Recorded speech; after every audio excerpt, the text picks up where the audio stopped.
Good afternoon, sir, and all my dear friends. My presentation topic for today is Eliot's theory of depersonalization. Yes, Eliot's Tradition and Individual Talent was an essay which was published in 1990 in the Egoist, the Times Literary Supplement. It was again published in the second book, and the essay's name was Essay on Poetry and Criticism, which was published in 1920. And this essay was described by David Eliot as the most celebrated essay in English in the 20th century. Well, we all know that the essay was divided in three parts. The first one is concept of tradition, second one is the theory of depersonalization, and third one is conclusion.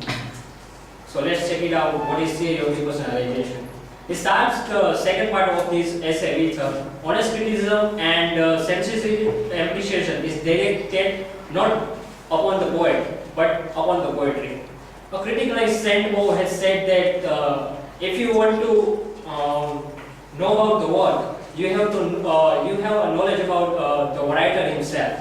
Which means that if you want to know about the fruit, you have to know about the tree. Means you know the tree, you will definitely know the fruit name. So he says that if you want to know about the poetry, his work, so you have to know about his childhood or his knowledge, that what type of knowledge he has taken. But T.S. Eliot is different from that. He says that you have to be depersonalize yourself, you have to sacrifice yourself and write them. A writer like Shakespeare, that we always find him difficult in his every works, and we assume that he is not the writer of his own works. So maybe he depersonalizes himself and write all his works.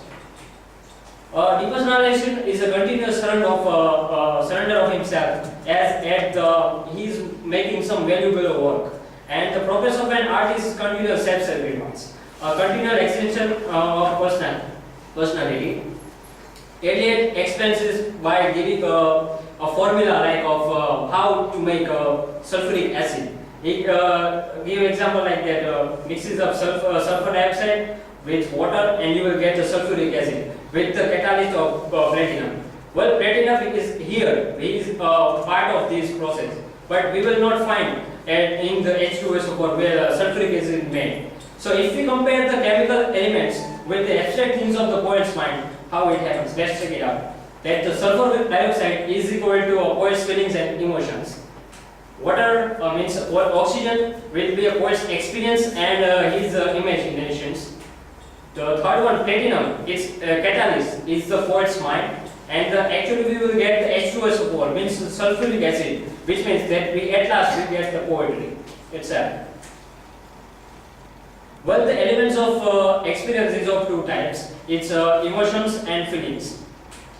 They are the elements which entering the presence of the poet's mind and acting as a catalyst go to the making of the work of art.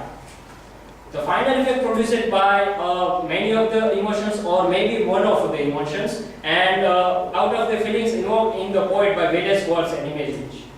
Thus the poet's mind is receptacle for seizing and storing up numberless feelings, phrases, images which remain there until all the particles which can unite the form of a new compound are present together. Well, he further writes that the poet has not a personality, but he is a medium of that particular to explain something, which is only a medium but not a full personality, in which impressions and experiences combine in peculiar and unexpected ways.